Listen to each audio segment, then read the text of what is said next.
여러분 안녕하십니까? 반갑습니다. 네, 반갑습니다. 오늘 저녁밥을 안 먹으려고 했었는데 너무 맛있는 것이 나와가지고 국물 한 방울 안 내기고 다 먹고 나와서 좀 힘들어요. 여러분들 보시면 탈북자 치고 키도 크고 체격도 좋아서 어디 가면 사람들이 막 긴가민가 합니다. 재작년도인가 제가 유엔청에 갔을 때 토론하러 앞으로 가는데 그 현지 통역인이 앞에서 같이 걸었어요. 이렇게 길을 나오는데 앞서서 이야기했던 탈북자가 너무 기가 막힌 이야기를 했기 때문에 사람들이 거짓다 울고 있었어요.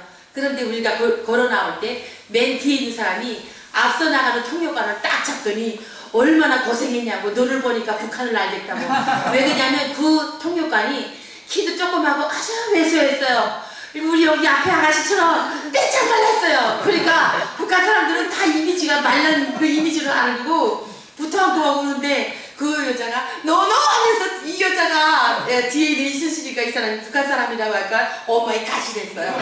너는 북한 사람이 한국 사람보다 더 한국 사람스럽다고 얘기를 하는 거예요.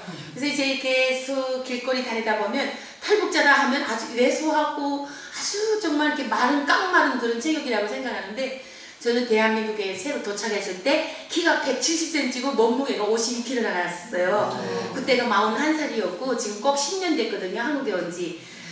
근데 그때의 모습을 상상하면 사람들은 아주 예뻤을 것이다. 미스 코리아의 모습이 있었을 것이다 생각하는데 꿈 깨시라요. 뭐냐면요, 완전히 영양실조 걸려가지고 머리칼 지금이 머리숱이 너무 많아서 지금 머리 빗을 때마다 한 30분씩 걸리는데 머리숱이 없어요. 머리 다 빠지고 눈썹까지 다 빠졌어요. 그렇게 손톱, 발톱, 이 몸이 다 왔다 갔다 할 정도로 김치도 하나 못 깨물 정도로 철결핍성 빈혈 달고 왔었거든요. 근데 지금 대한민국에 와서 10년 되니까 이제 고기를 안 먹어요. 매 끼마다 고기가 없으면 밥을 안 먹을 정도로 그렇게 고기가 맛있었어요. 근데 지금은 고기 먹으면 설사할 정도로 그렇게 이제는 고기가 물려졌어요. 10년 되니까 이제 그렇게 먹고 싶었던 고기가 이제는 뚝 떨어졌어요. 10년이에요, 10년. 고기 없으면 밥을 못 먹고 그렇게 살았는데 그러면서 한국에 와서 한 20kg 살이 쪄버리고 막 점점 살이 찌면서 살찌면 사람들이 안 이쁘다고 그러잖아요. 근데 오히려 살찌면서 이순실이가 너무 이쁘다고, 아까 목사님도 실물이 너무 이쁘다고 아까 칭찬을 10마디 해주셨어요. 그래서 내가 부산을 떠나지 말아야 되겠다고 생각했는데 정말 살이 찌니까 이제 모습이 나왔어요. 우리가 국정원에 들어가면 조사를 받잖아요. 근데 41살이라고 하니까 국정원 선생님들이 깜짝 놀라요. 너는 60살이라는 거예요. 말 보고 살이 쭈글쭈글하고 그냥 얼굴에 검버섯이 새까마고 막 말 것도 없었어요. 정말 내가 볼 때도 야, 이래서 나보고 60살이라고 그러나 이렇게 생각할 정도로. 근데 이렇게 살이 찌고 포동포동해지니까 북한에 김정은이 마누라 이설주 같이 생겼다고 그래요. 그래서 나는 나름대로 어디 가면 북한 미인의 기준은 이순실이라고 제가 자랑을 하고 있어요. 네, 그만큼 마음에 정말 예수님의 그 평안, 하나님께서 주시는 사랑 때문에 너무너무 즐거운 일이 많고 행복한 일이 많고 아무리 힘든 일을 해도 즐거워요. 그냥 그 먼 데를 갔다 와도 그냥 지치질 않아요. 야, 나랑 같이 온 탈북자들은요 지치고 힘들어가지고 지금 꼼짝 못하고 있어요. 제가 지금 51살이에요. 67년생이거든요. 근데도 아직도 탈북해 올 때보다 더 쌩쌩해요 지금. 네, 그래서 하나님께서 주시는 모든 은혜에 감사하면서 우리 여러분들 오늘 이 시간을 통해서 과연 저 이순실이가 무엇 때문에 여기 와서 간증을 할까 이렇게 생각하시는데 이제 한 시간 동안 들으시면서 정말 내가 여기서 이렇게 다 지어진 조건에서 믿음 생활하는 것도 얼마나 행복하고 감사하고 또 이렇게 다 주어진 조건에서 내가 먹고 마시며 사는 것만도 얼마나 감사한지 다시 한번 느껴보시고 또 우리 어머니들은 이 세대에 또 우리 손녀 손주들이 태어나서 얼마나 더 축복인가 이렇게 다시 한번 생각해 보시는 시간들이 됐으면 좋겠습니다. 그래서 저는 평양시 보통강구역 락원거리라는 곳에서 태어났고요. 여기에서 살 때 저희 아버지는 군인이었고 어머니는 군단장 요리사를 했어요. 그래서 군단장 요리사 그 요리라고 하면 북한에는 여자의 최고 직업이에요. 남자는 최고의 직업이 뭘 것 같아요? 우리 자매님. 남자의 직업이 최고가 뭘까요? 꽃미남입니까? 뭐. 당연히 몰라야지. 이 우리 자매님이 알면 탈북자죠. 왜? 북한에는요 최고의 직업이 운전기사예요. 달구지건 뚜락떠르건 무슨 뭐 하여간 굴러바퀴 들린 것만 있으면 다 잘 먹고 괜찮게 살아요. 그리고 여자의 최고 직업은 식당에서 밥하는 여자예요. 똑하는 놈이 똑 주무른 놈이 똑을 먹듯이 밥하는 사람이 그 쌀을 갖고 쌀을 먹을 수 있어요. 그래서 저희 어머니가 이렇게 군단장 요리사를 하면서 11명이나 되는 우리 자기 자식들, 우리 형제가 11명이에요. 11명을 다 먹여 살리려면 엄마가 얼마나 힘들겠어요. 그러니까 군단장 밥을 하면서 군단장이 1순위가 아니라 자기 새끼들 걱정하는 엄마. 매일마다 훔쳐다 먹이고 그래가지고 우리가 잘 먹고 키가 바짝바짝 큰 거예요. 근데 우리 학급에 가보면 평양에서도 살았지만 애들이 키가 다 작았어요. 이렇게 큰 애들이 별로 없었어요. 우리 사람들이 나보고 너네는 아버지 정자가 좋아서 키가 크다 하는데 아버지가 큰 애들도 키가 그렇게 안 크더라고요. 근데 엄마가 좋은 직업을 가졌기 때문에 저는 엄마의 덕분에 학교에서 한때는 정말 잘 사는 집으로 손가락 꼽으면 꼽을 정도로 또 그때는 김일성 시대에서 제가 태어났기 때문에 그때는 어려운 게 없었어요. 솔직히 뭐 입는 건 다 떨어진 거 입고 살아도 정부에서 그래도 국가에서 배급을 잘 주고 월급 주고 된장 간장 소금만 잘 주는 것도 북한 인민들은 그걸 너무 행복했었어요. 그냥 배만 안 고프면 다 떨어진 거 입고 신발장에 다 너덜너덜해도 그냥 좋아서 다녔어요. 그러면서 한때는 그렇게 잘 사는 세상에서 태어나가지고 67년도부터 82년도 학교 졸업 16살에 했는데 그때까지는 정말 어려운 건 없었어요. 그러면서 평양에서 살면서도 가장 기억에 남는 것은 뭐냐면 그때도 67년도니까 평양에도 세조국 건설을 하면서 뭐 이제 아파트 건설도 많이 할 때예요. 그때 벽구 건설이 많이 할 때인데 그때도 보면 15층 건물에서 우리가 7층에 산다는 것만도 15층 아파트면 엄청 큰 아파트였어요. 거기에서 살 때도요. 그 엘리베이터 구조 자체도 없고요. 15층에까지 다 걸어 올라갔다 내려갔다 하고 집에도 주방이나 화장실에 수도꼭지들이 분명히 있어요. 근데 이 수도꼭지에서 물 나오는 경우를 제가 잘 못 봤어요. 왜 그러냐면 전기는 항상 부족했고 전기가 부족하기 때문에 수돗물이 나오질 않았었어요. 그래서 아파트 아래 보면 공동수도 있고 공동 화장실이 있어요. 그래서 15층에서도 몽땅 내려가서 화장실을 이용했고 물을 부어서 기로다가 이렇게 바게트다 이거 올라가서 이렇게 먹고 힘이 없는 사람들은 이렇게 베란다에다 밧줄을 이용해서 이런 큰 술통에다 물을 받아서 올려서 이렇게 먹고 했었거든요. 그래도 우리가 불평이 없는 것은 원래 캄캄한 곳에서 태어나도 그런가 보다. 그냥 전기가 없어도 그런가 보다. 오직 배만 안 고팠기 때문에 우리는 어려운 게 없다고 생각하면서 자란 것 같아요. 그러면서 평양에서 인민학교 4학년까지 공부하고 아버지가 2군단 사령부로 이제 발령받은 데서 황해북도 평산군 와연이라는 2군단 사령부로 이사가 오게 됐어요. 그래서 내려와서 보니까 너무 좋은 것이 뭐냐면 산에 나무가요 대한민국 산하고 똑같아요. 나무가 엄청 많고요. 그 수림에 들어가면 하늘이 안 보일 정도로 그렇게 나무가 빽빽했어요. 그리고 엄마들이 항상 하는 말이 저 산에 올라가지 마라. 저 산에 올라가면 뱀에 물린다. 멧돼지가 깨문다. 뭐 계속 산에 못 올라가고 있고 그 산 밑에 짐승이 엄청 많았어요. 나무 밑에. 그리고 겨울에 물이 너무 많았고 그래서 너무 좋았고요. 지금 대한민국 산들 보면 다슬기라는 거 있잖아요. 다슬기 얼마나 여긴 잘 먹어요. 근데 북한에는 빨래하러 이렇게 냇가에 내려가면 빨랫돌 많은데 다슬기가 새까맣게 붙어있어요. 그러면 거기 먹는 거를 모르니까 빨래방치를 다 굵어버리고 바닷물에 물 들러가면 그 바닷물 옆에 돌 담장에 그 다슬기가 새까맣게 붙어있어요. 그러면 이 물을 먹으면 병 걸린다고 오히려보다 클로르 칼키라는 약을 쳐갖고 그 다슬기를 다 떨궈서 바가지로 물 다 퍼버리고 물 고인 다음에 먹곤 했었어요. 근데 한국에 오니까 그걸 잡아서 먹더라고요. 근데 막 그냥 거기에 보면 다 무공해니까 엄청 막 그냥 겨울에 개구리도 많고 올챙이도 많고 도련님도 많고 이런 세상에서 사니까 너무 좋은 거예요. 부러운 게 없어요. 그러면서 평양에서 살 때는 전기 걱정, 물 걱정 때문에 너무 고생했고 화장실 보는 게 걱정스럽고 그랬는데 시골에 내려오니까 너무 천국인 거예요. 근데 학교에 가게 되면은 평양 학교나 시골 학교나 똑같은 교육이 뭐냐면 선생님이 배워주는 것은 우리의 아버지인 김일성 원스님, 우리의 집은 당해품, 우리는 모두 다 친형제, 세상에 부름 없어라 이렇게 배워줍니다. 그렇기 때문에 우리는 어린 시절부터도 내 아버지가 김일성인 줄 알았어요. 우리 아버지는 김일성 원스님하고 배워주고 노래도 계속 아버지 원스님이라고 배워주고 그래서 내 아버지가 김일성인 줄 알았어요. 그래서 집에 가면서도 그 어린 나이에도 그러면 내 아버지가 김일성이라면 그러면 우리 집 아르목에 앉아서 파리채 들고 맨날 파리 잡고 그렇게 하고 앉아있는 좋은 남자 아저씨 누굴까? 그래서 집에 가서 물어봐요. 우리 반 선생님은 우리 아버지인 김일성 장로님이라고 배워주는데 당신은 누구세요? 하고 물어봅니다. 그러면 아버지가 내가 너희 아버지야 하고 이야기를 못해요. 왜 그냐? 여기서 내가 너네 아버지야 김일성이가 아니야 그러면 이 말을 듣고 아이들이 선생님한테 가서 다 고발을 해요.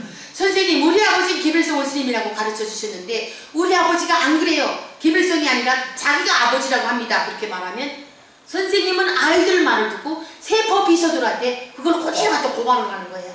그러면 세법비서에서 그 당위원회에서 조사를 해갖고 아버지를 붙들어다가 진짜 강제노동을 보냅니다. 6개월 동안. 그렇게 하다 보니까 엄마들이 항상 아이들 교육할 때 입 조심해라, 말 조심해라 이것부터 가르쳐줍니다. 아이들 보고 집에서 있었던 이야기를 나가서 하지 마라 이렇게 교육을 합니다. 그리고 북한에는 조기교육도 있어요. 근데 대한민국의 조기교육은 뭔가 하고 봤더니 어린 시절부터 피아노 배우고 영어 교육 바로 가르치고 이것이 조기교육이라고 해요. 근데 북한에는 조기교육이 없어요. 뭐냐면 어린 시절부터 발자국 떼기 시작하면 야 저 집에 가서 저거 좀 훔쳐와라 저거 좀 가져와라 이렇게 잔심부름이 도둑질부터 시작되다가 이제 13살 12살 되면 실전교육으로 들어가는 거예요. 왜 실전교육이 들어가냐면 거기 왜 북한에는 대물림의 직업입니다. 아버지가 군인이면 자식들도 무조건 자식이 군대가 돼야 되고 아버지가 농민이면 군대 갔다 와서 농사일을 해야 되는 게 북한의 교육이에요. 근데 군대 나가면 꼭 도둑질을 해야 돼요. 그래서 군인이었던 우리 아버지는 내가 학교를 졸업하고 이제 사회에 나가서 써먹을 수 있는 산 지식을 배워주는 거예요. 그래서 13살, 12살 되면 야 저 집에 가서 저거 배추 뽑아라, 무 뽑아라, 호박 따오라 이거 아니라 야 저 집에 토끼 몇만 있어 그거 다 잡아와. 저 집에 병아리 얼마 몇 개 있어 다 가져와. 산 거를 붙들어 와요. 산 거를. 토끼, 닭, 막 그냥 병아리 보이는 대로 가져다 주면 아버지가 이것을 다 털 뜯어서 군용밥통에다 끓이는 것까지 우리 자녀들을 세워놓고 앞에서 다 해줘요.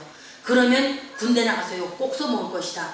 그런데 아닌 게 아니라 학교를 졸업하고 군대를 딱 가게 됐어요. 군대를 가서 보니까 정말 내가 여기 뵈서 왜 엄마 아버지가 도둑질을 가르쳐 주셨는지 제가 알았어요. 해만 꼴딱 지게 되면 5인 1조, 3인 1조 해가지고 요것들이 맨날 배포 메고 배랑 빈배랑 지고 나가서 도둑질을 해야 되는 거예요.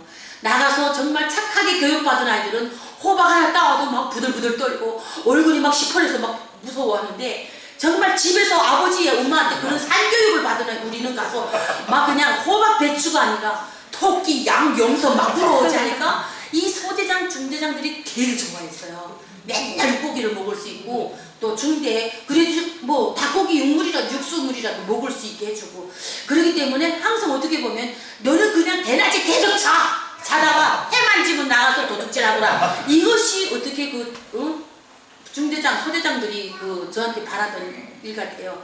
그래가지고 어떻게 보면 신병분대에서도 그런 도둑질을 잘해서 제가 신병분대장도 빨리 된 것 같고 도둑질 잘해서 표창도 받고 도둑질 잘해서 그냥 뭐도 다 되는 거예요. 도둑질만 잘하니까 되는 거예요. 이것이 아버지가 가르쳐준 대로 착착 진짜 졸업받고 잘 되는 거예요. 그러면서 이제 자대 배치받게 돼서 6개월 동안 신병훈련 받고 이제 배치받으러 딱 이제 사단 지휘부 앞에 모였어요. 그런데 저쪽에서 찌차가 쫙 오더니 우리들을 돌리고 계속 돌리면서 인물 심사를 하는 거예요.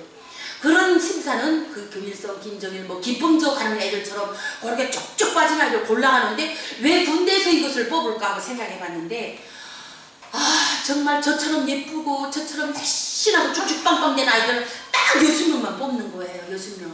그래가지고 우리를 찝차에 태워가지고 계속 밤새고 털렁털렁 그냥 항해북도 금천에서부터 시작해가지고 개성시 장풍군 대덕산까지 데리고 가는데 가서 보니까 처소 앞에 딱 부대 앞에 보니까 이만한 바위돌에다가 뭐라고 썼냐면 경애하는 김일성 장군님과 친애하는 지도자 김정일 장군님께서 이 부대를 몇 차례 던지지도 했다는 그런 부대 대덕산 처소라고 쓴 거예요. 근데 여러분 이제 앞으로 통일이 되면요 금강산에 얼마나 멋있는 바위들이 많아요. 근데 그 바위에 이제 굴을 엄청 많이 썼거든요. 아주 다 두리를 팠어요. 그 판 굴자는 뭐냐면 김일성 장군 만세, 혁명의 위대한 장군 만세, 그런 김일성 충성 구호들이 엄청 많아요. 근데 통일되면 이 바위돌 다 깨거나 이제 굴자를 다 없애야 될 거 아니에요. 이것도 큰일이라고 생각해요. 그런데 그 부대 아침에 딱 가서 보니까 정말 막 어수선한 거예요. 조용하고 오직 군인들이 눈이 그냥 경직돼 갖고 왔다 갔다 하는 거 보니까 우리한테는 간호중대에 배치받았는데 간호중대하고 똑같은 그런 그 근무 생활을 하는 게 아니라 너네 여수명은 매일마다 아침마다 저 산 고지에 올라갔다 내려갔다 하는 일만 시키는 거예요. 근데 그 산 고지에 왜 올라갔다 내려갔다 하는가 이렇게 알고 보니까 그 산 고지에 꼭대기 올라가면 남한 초소가 바로 앞에 보인대요. 그래서 그 초소에 올라가라는 거예요. 남한 초소 같으면 이렇게 산 길을 다 내서 이렇게 빙글빙글 돌아서 올라가는데 그건 그냥 등산로처럼 일직선으로 되어 있어요. 그 길을 따라 올라가는데 산 중턱까지 벌써 올라갔는데요. 남한 군인들이요 우리를 쌍안경으로 보고 방송 메가폰 내고 어떻게 소리치는 줄 알아요? 여자인데 민군데 막 여기 좀 한 번만 보라고 해서 이렇게 진짜 무슨 소린가 해서 봤더니 야, 그 세 번째 여자 절세 미녀하다고 막 이렇게 떠들 정도로 정말로 그렇게 가깝게 보이는 거예요. 그런데 그 세 번째 여자는 누군지 여러분들 아시겠죠? 그래 가지고 산 꼭대기 올라가서 보니까 정말 심장이 쿵당쿵당 뛰는 게 뭐냐면 바로 코앞에 우리가 그렇게 외치던 철천지 원수들이 앞에 있는 거예요. 그런데 북한 쪽에는 혁명의 위대한 장군 만세하고 썼지만 남한 처소에서는 해가 꼴딱 진 다음에 보니까 뛰면 5분이라는 굴자가 반짝반짝 전광판이 그냥 보여요. 그런데 우리가 직접은 못 봤지만 그때 당시 못 봤죠. 군인들이 얘기하는 게 뭐라구나 저기 올라가서 쌍용을 보면 남조선 군인들 코털까지 다 보인다는 거예요. 그렇게 가까운 처소가 대덕산 처소라는 거예요. 김일성, 김정일이가 계속 현재는 김정은이가 그렇게 하고 있잖아요. 그 부대에 가서 자꾸 시찰을 하는 게 뭐나 남한 처소가 가장 가깝게 있기 때문에 계속 가는 거예요. 그러면서 올라가서 우리가 처음으로 들은 것이 남한 방송이에요. 남한 방송을 들을 때 저것들이 말하는 것이 우리랑 똑같은 말을 하고 있구나. 이것을 느낀 게 뭐냐면 선생님들은 우리한테 가르쳐줄 때 앞으로 통일이 돼도 남조선하고 북조선하고 서로 대화를 할 수 없다는 거예요. 미제가 둥지를 틀고 있는 저 남조선은 외세 외풍이 판을 치는 썩어 병든 개같은 사회라고 배워지면서 외래어가 지금 판을 치고 우리의 민족성, 문화성도 다 잃어간대요. 모른다는 거예요. 그래서 앞으로 통일되면 남한과 북한 사이에 통역관이 있어야 된대요. 그런데 24시간 나오는 방송은 다 우리가 알아듣고 쨍하고 해뜰 날 그것도 다 있고 또 뭐 젊은 구대 그것도 거기서 배웠고 그 다음에 심수봉의 그때 그 사람도 그 노래 다 거기서 배웠어요. 다 알아들을 수 있는데 왜 그렇게 교육을 받았지? 이런 생각이 드는 거예요. 그러면서 우리가 느끼는 것이 뭐냐면 과연 말은 통하지만 저 원수놈들은 어떻게 생겼을까 하는 것이 궁금한 거예요. 우리한테 교육한 것은 뭐라고 교육했나? 우리 북한 인민들은 김일성 민족이고 김일성의 주체형이 붉은 피가 흐르기 때문에 아파하고 넘어져서 아파하면 피가 나오잖아요. 그러면 붉은 피가 나온대요. 우리 피형은 혈액은 붉은 형이다. 그러나 저 남조선 개놈들은 피로도 시퍼렇고 여기 뿔이 달리고 염소방울이 달리고 그래서 아파하고 넘어지면 푸른 피가 나온다는 거예요. 그런데 생물 시간에 피형을 배우잖아요. 그런데 푸른 피형은 안 배워주는 거예요. 붉은 피형만 배워주지. 그러면서도 우리는 선생님 교육이기 때문에 그것만 하나 딱 알고 있고 그 무엇도 알아들을 수 없는 게 텔레비가 있나 뭐 무슨 아무것도 없어요. 인터넷이 있나. 선생님 교육이 전부이고 TV 채널도 딱 한 가지예요. 조선중앙TV 딱 하나이기 때문에 그거 외에는 알아들을 수 없고 몽땅 그냥 갇혀 우물 안에 개구리거든요. 그래서 그게 진짜로 믿었기 때문에 저놈들이 진짜 뿔 달렸을까 염소방울이 달렸을까 이렇게 생각하면서 서대장들한테 기회가 돼서 서대장 동지 저 원스러움들이 어떻게 생겼는가 볼 수 있습니까? 하고 말하면 이상 개가 나들 못 가서 이 백당만 나들 하면서 막 돌로 까고 막 쫓아버려요. 그래도 보고 싶은 거예요. 그래서 우리가 보고 싶은데 그게 꼭 소대장들을 녹일 수 있는 무기가 있어요. 항생제예요.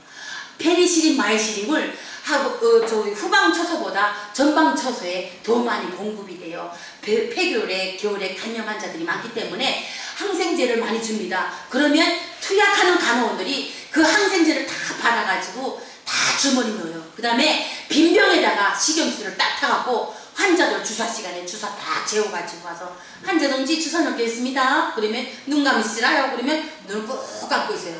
그러면 거기다 식염수만 딱 갖다 꽂아주고 그 항생제를 싹 훔쳐갖고 산 고지에 올라가면 가져가는 거예요.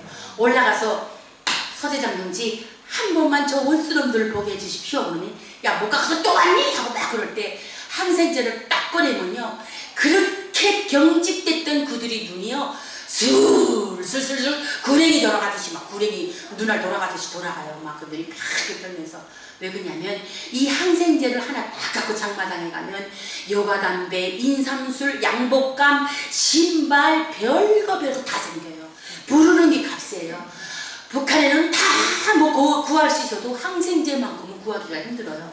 그렇기 때문에 군부대에서 나오는 항생제를 이것들이 가지면 장사 미천이 됩니다. 그래서 이것들이 그걸 딱 잡고 뭐라 그러는지 아세요? 야 너네들 여기서 빨리 보고 가라. 그러되 가서 개수작들을 하지 마라. 그래서 봤단 소리 하지 말라는 거죠. 알았습니다. 하고서이 딱 쌍안경을 봤는데요.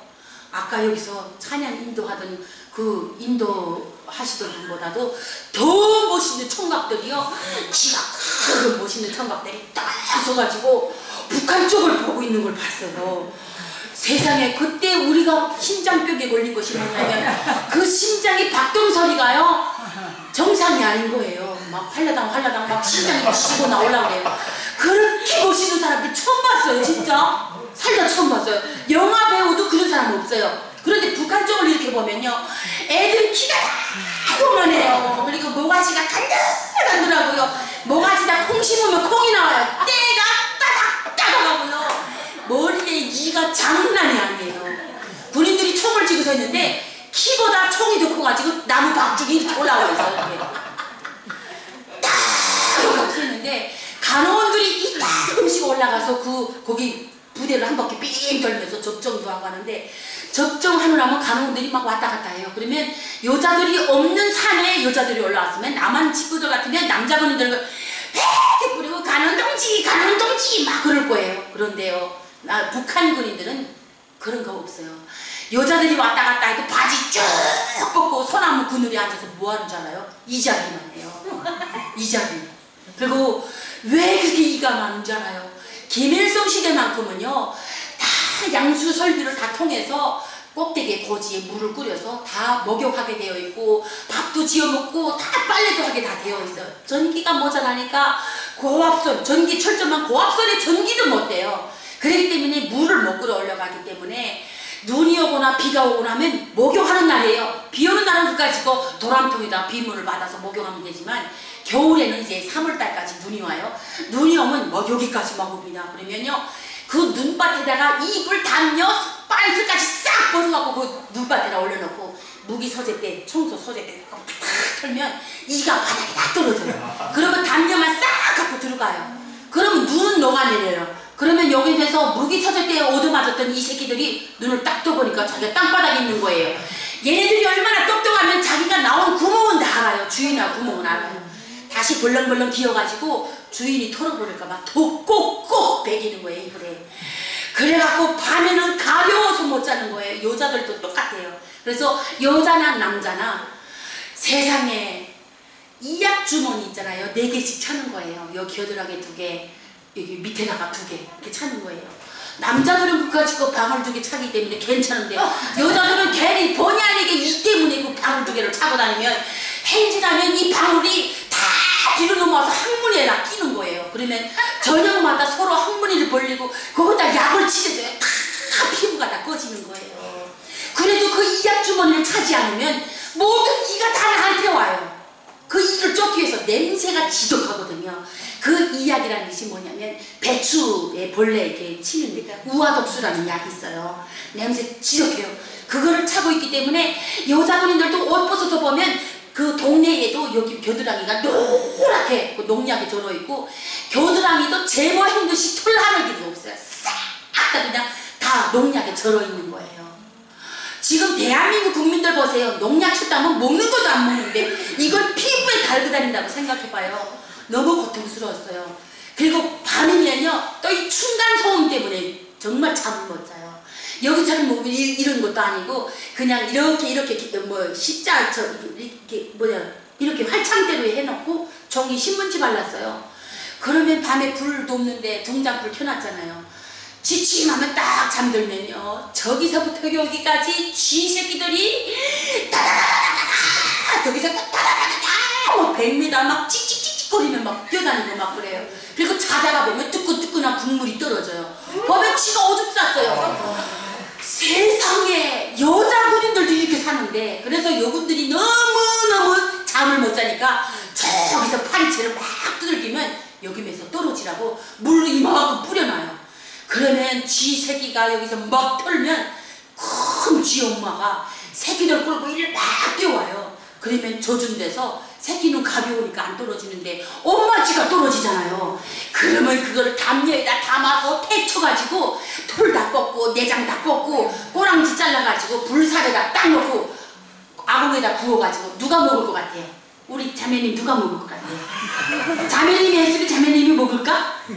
아니에요. 누가 먹냐면 그 간호원들이 용량실조 환자들 20명 30명씩 한 명이 맡았어요. 이 환자들을 죽이지 않고 다 훔쳐 먹이던 어디서 도둑질을 갖다 먹이던 살려만 놓으면 이 간호원은 입당을 합니다. 입당. 조선노동당원이 됩니다. 그렇기 때문에 간호원들이 하나라도 더 살리기 위해서 그런 쥐라도 뱀이라도 잡아가지고 다 자기 담당 환자도 먹여요. 어떤 간호원까지 서냐면 군부대 그 사택마을에 내려가서 애기 젖먹이는 엄마들 있잖아요. 애기 젖먹이고 남은 거 있으면 요만한 병에다가 링게르병에다가 조금씩 받아갖고 그것을 숟갈로 떠서 영양실조로 눈도 못 뜨는 사람 다 일거세웠어요. 엄마들 젖어도다가 이렇게 하면서 입당들을 하는 거예요. 입당이라는 것은 조선노동당원은 조선 국민의 최고의 영예예요. 영예. 그렇기 때문에 이거를 위해서 간호원들이 자기 목숨을 바쳐서라도 그 환자들을 살리는 거예요. 그 속에서도 많이 죽거든요. 그렇게 하면서 제가 아무튼 군복무 기간에 너는 뭘 제일 잘했냐 하면 그냥 저는 도둑질밖에 한 거 없어요. 도둑질밖에 한 거 없어요. 도둑질을 못하면 나도 영양실조 걸리는데. 그래가지고요 딱 이제 10년 복무 딱 만기 복무를 다 했어요. 그래서 이제는 날짜를 세가고 여기 군복무 하신 분들 계시죠? 우리 찬양님도 하신 분 군복무 하셨습니까? 네. 아실 거예요.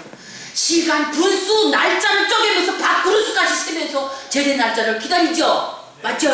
한국이나 북한이나 똑같아요. 그래가지고 딱 제대군인들 모였는데 또 저기서 무력부에서 간부가 딱 와서 명령을 하다라는 게 이제부터 짐을 다 풀으래요. 제대 배낭을 10년짜리인데. 그러면서 미제와 남조선 괴뢰도당들이 팀 스피릿 훈련을 하면서 내일 아침에 들어온대요. 시간도 다 알아요. 내일 아침에 들어온대요. 어떻게 집에 가요? 우리는 당을 위해서 조국과 인민 수령을 위해서 목숨을 바친 군인들인데 어떻게 집에 가겠어요? 그래서 재복무라는 것을 하면서 여자는 1년, 남자는 3년 재복무가 된 거예요. 그래가지고 야, 재수없구나 이런 소리 한마디도 못한 게 뭐냐면 재복무라고 하는 것이 아니라 충성의 군사복무라고 이름을 달아줬어요. 충성이라는 단어 자체가 김부자예요. 김부자. 나는 우리 어머니를 위해서 충성하겠습니다. 이런 소리 함부로 못 써요. 나는 당을 위해서 수령을 위해서 충성하겠습니다. 충성이라는 단어도 쓰이는 데만 쓰이지 일반인민들을 위해서 향해서 쓰는 단어가 아닙니다. 그렇기 때문에 충성의 군사복무를 도하면서 1년 도하고 딱 제대명령 받았을 때 그때가 1991년도 당시 인민군대 장교는 40원 일반 병사는 12원의 제대비를 줬어요. 근데 그때 당시 그 돈의 환율을 보면 쌀값하고 기준이 되어 있어요. 그래서 쌀 한 킬로에 7전, 8전 할 때 우리한테 40원의 돈을 준 것은 국가에서 나름대로 큰 배려예요. 그래서 그 돈을 가지고 집에 또 기분 좋게 갔어요. 가면 누가 먼저 달려나와요? 엄마 아버지들이 이야 10년 만에 우리 아새끼 왔구나 아이고 막 좋아서 나와야 되는데 엄마 아버지가 안 나와요. 그리고 우리 아버지가 공병부에서 일을 했었기 때문에 도끼 만들면 척척 만들면 막 대문짝이 서고 창고가 서고 막 그러면서 우리 집이 남들보다 멋있었어요. 근데 나무는 하나도 없고 창문틀 다 뽑아가고 유리 다 뽑아가고 빈집인 거예요. 엄마 이거 뭐지? 10년 전에 군대 가기 전에는 10년 전만 해도 잘 먹고 잘 사는 세상을 보고 왔는데 세상에 10년 만에 집에 오니까 강산이 변해도 거지같이 되는 거예요. 아까 산에 나무가 많다 그랬잖아요. 나무가 한 대도 없는 거예요.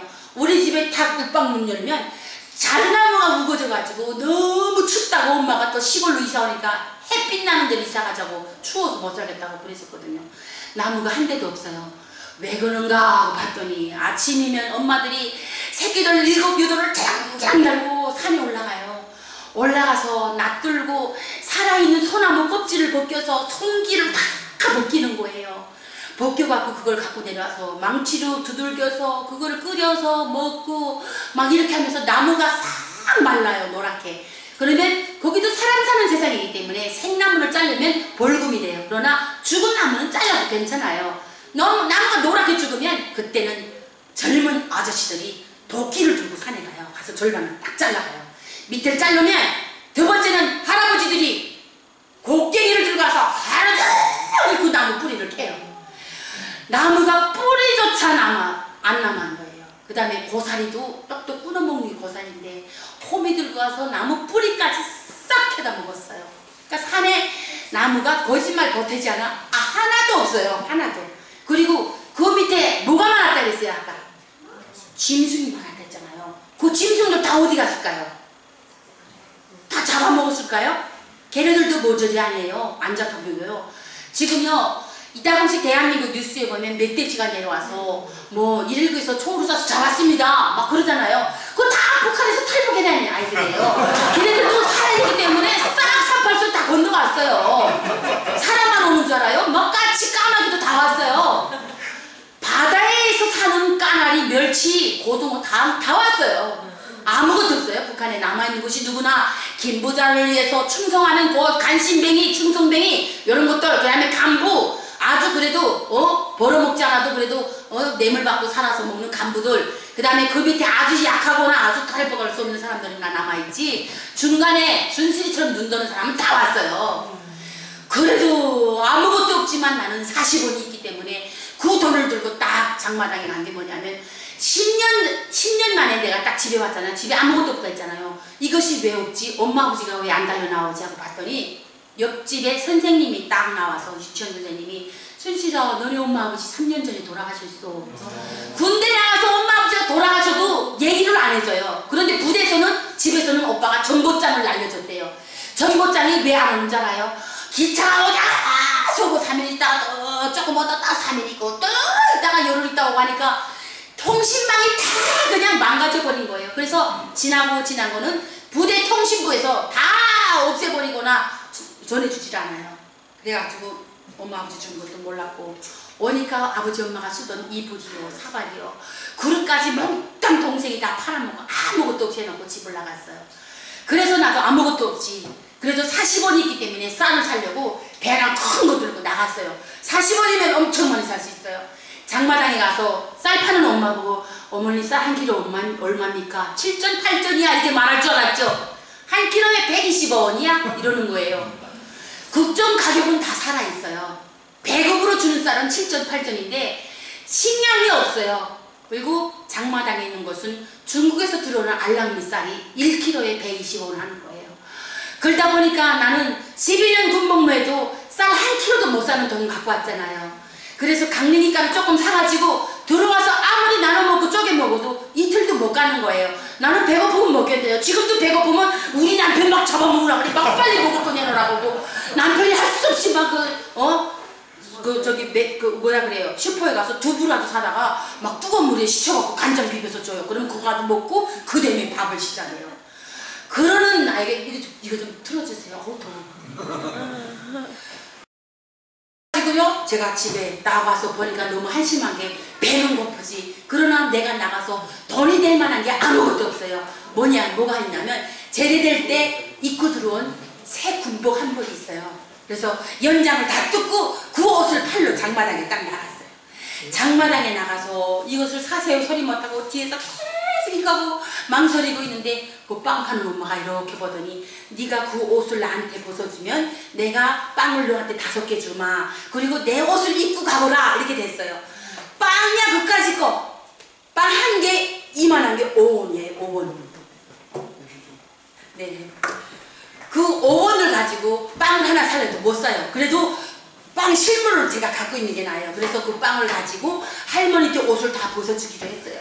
옷을 벗어주는 것을 보던 할머니가 뭐라고 하냐면 내가 너에게 이 빵 하나 남은 것 마저 주겠으니까 네가 입고 있는 그 팬티마저 벗어달라. 왜 그런지 아세요 여러분? 이제 앞으로 통일이 되면 북한에 가서 어떤 장사를 하는지 모르지만 내 말 듣고 하면 아마 대박 날 겁니다. 다른 일보다도 여성 속옷 가게를 하면 아마 대박 날 거예요. 여자들이 부끄러운 것을 가리기커녕 천조각지도 하나 없는 게 북한이에요. 학교에 가면 중학교에 올라가면 여학생 실습 시간이라는 여자들이 교재 시간이 있어요. 그 여학생 실습 시간에 가면 선생님들이 촌을 갖고 오라 그래요. 왜 그러냐면 여학생들은 한참 자라는 시기 때문에 학교에서 손바르지 하는 걸 배워주고 밥하는 걸 배워줍니다. 그러면서 여러분 내일은 선생님이 불에 지어 만드는 거를 배워줍니다. 천을 80cm씩 가져오세요. 그러면 천이 없어요. 그래서 엄마들 일 나간 다음에 이불을 내려가지고 하얀 천 덮었잖아요. 그 안에 들어가는 꽃천이 있어요.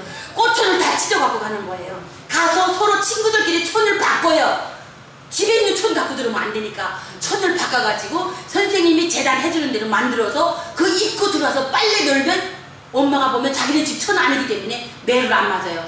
그런데 매 맞는 날이 언제냐면 이불을 빨아서 이제 다시 풀칠해서 이불을 꼬맬 때 보면 천이 부족한 거예요. 그러면 엄마가 집에서 기집애라고 생긴 건 다 끌어다 앞에 앉혀놓고 파리채 이만한 거 들고 어떤 기집애가 천을 찢었냐 어떤 기집애가 천을 찢었냐 다 나와 같은 그런 시기가 있었잖아요. 그러니까 집에 이불감이 하나 성성한 게 없어요. 그러다 보니까 북한에서 나오는 천은 재생하고 또 재생하고 재생하고 했기 때문에 거기에서 나오는 이불천을 덮고 자면 발가락이 몇 번 왔다 갔다 하면 다 찢어져요. 거기에서 나오는 천으로 빨수 만들어있고 방금 뻥 끼고 대통 꽝꽝꽝 그렇게 나실나실해요. 그러나 군수품에서 나오는 천은 아주 새 천으로 능직으로 또 색깔도 예쁘게 해서 여자들 속옷을 만들어서 주기 때문에 즐겨요. 북한은 다 떨어진 것이 대대로 물려있기 때문에 즐기면 비싸요. 그래서 할머니 때 그까짓 거 누가 치마를 들춰보면서 너 입었냐 안 입었냐 확인하기 전에는 부끄러운 것을 몰라요. 그까짓 거 다 벗어주고 할머니 때 빵을 받은 거예요. 우리 목사님도 이렇게 멋있잖아요. 3일만 굶겨놓고 목사님 내가 빵 줄게 옷 다 벗어 그러면 다 벗어요. 안 벗을 사람 없어요. 도둑질 안 하는 사람 없어요. 그렇게 검주림 앞에서는 자존심도 다 없어지고 수치감도 모르고 그냥 배만 안 고프면 살 것 같더라는 말이에요. 그래가지고 빵뽀지기를 딱 들고 장마당에서 거울 파는 가게 이렇게 나를 보니까 아무리 예뻤으면 뭐라고 아무리 무슨 잠겨있으면 뭐래 필요가 없어요. 그냥 팬티도 못 입고 그냥 상 거지가 된 거예요. 할머니가 준 빵뽀지기를 들고요. 집에를 못 가고 그거 들고 정처없이 방향 없이 그냥 막 오면서 어떻게 살았겠어요. 그 빵이 뭐 6개월 동안 양강도 해산에까지 왔지만 6개월 동안 빵이 유지 못해요. 그래서 다시 도둑질을 시작하는 거예요. 이 집에 가서 막 배추 뽑아 먹다가 잡혀서 매도 엄청 맞고 남의 집 소 요물통에 소가 다 먹고 일 나간 다음에 소가 햇바닥이 모자라서 못 파먹은 콩염을 이렇게 막 쑤셔서 먹다가 들켜가지고 매 엄청 맞았어요. 막 그냥 뺀데기 삼갈로 막 치고 막 엄청 맞았어요. 그러면서 제가 6개월 동안 걸어서 딱 왔어요. 북한에도 뭐 기차 있고 버스 있고 달구지 있고 다 있지만 사람이 걸어가는 게 제일 빨라요. 기차하고 사람하고 출발해서 보내면 누가 먼저 가는 줄 알아요? 사람이 먼저 가요. 기차가 가다 서 있고 사람이 딱 조금 가고 또 서 있고 그런데 사람은 꾸준히 걷다 보면 그래서 사람이 먼저 와요. 그래서 북한에는 11호차가 발전되어 있어요. 11호차는 그냥 2다리로 걷다 해요. 네, 11호차가 돼갖고 그다음에 양강도에 딱 도착하니까 내가 창피하지 않고 부끄럽지 않은 것이 뭐냐면 나보다 더 헐벗고 굶주린 사람들이 전국 각지에서 모여가지고 중국에서 쌀차가 들어오면 그 쌀을 부려주고 훌린 거 다 주워 먹고, 그 다음에 쌀 부린 사람들은, 일한 사람들은 밀가루도 강냉이라도 조금씩 줘요. 그거 얻어먹으려고 그렇게 하는데 그 일을 누구나 쉽게 못해요. 아주 장정들만 할 수 있는데 그걸 얻어먹겠다고 말려서 전국의 꽃제비들이 드글드글한 거예요. 여러분들 꽃제비라고 하면 그냥 대한민국의 노숙자를 생각하는데요. 대한민국 노숙자는 이런 생활 하라면 난 대한민국에서 노숙자 생활 100년도 할 수 있어요. 이들이 생활 그 수준은 북한의 간부 수준이에요. 정말 대한민국 꽃제비는 그지도 아니에요. 간부예요, 간부. 그러면서 제가 거기에서 막 살면서 1997년도까지는 그나마 얻어먹을 거 있고 주워먹을 거 있고 빌어먹을 거라도 있었어요. 근데 1997년도 딱 넘어가면서 아무것도 없어요. 그냥 압록강 물, 공기, 그냥 빼짝 많은 사람들밖에 없어요. 먹을 거라는 게 파란 이파리가 올라오면 짐승도 다 굶어주는데 사람이 어죽하겠어요. 그러다 보니까 나도 살아야 되기 때문에 딱 중국에 넘어왔어요. 중국에 넘어오면 잡혀요. 우리는 잡히면 북송당한 우리는 어떻게 되는지 알아요? 그까짓 거 내가 겪은 거는 둘째치고 지금도 제가 이렇게 국제 유엔청회를 자꾸 가요. 왜 가서 이제 토론을 하냐면 내 옷을 쭉 벗겨보면요 이 손바닥도 코바늘로 다 찢어놨어요. 그 다음에 뒤에는 뜨거운 물 부어가지고 다 됐어요.